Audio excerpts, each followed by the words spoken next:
It was kind of mean and horrible, and it just made me see who the real David Walliams was. And so I decided to enact revenge on him. One of the major things I had to do during the show was make fake vomit that in this scene would get sucked out of a pump and spat into his face in a scene that was basically ripped off from Stand By Me, right?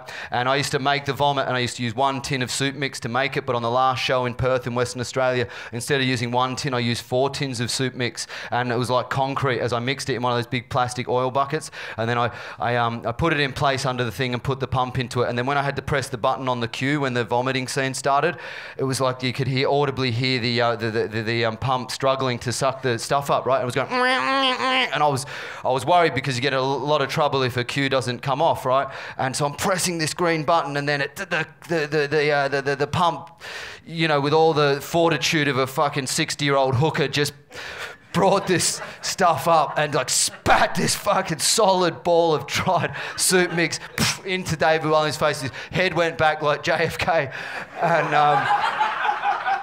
there was just this solid globule of dried peas and carrots in his eye, and you just saw this look on his face like, what the fuck? That doesn't normally happen, because it was normally just liquid, and we all high-fived at the side of the stage, and that's how I almost deliberately blinded David Walliams with a pea.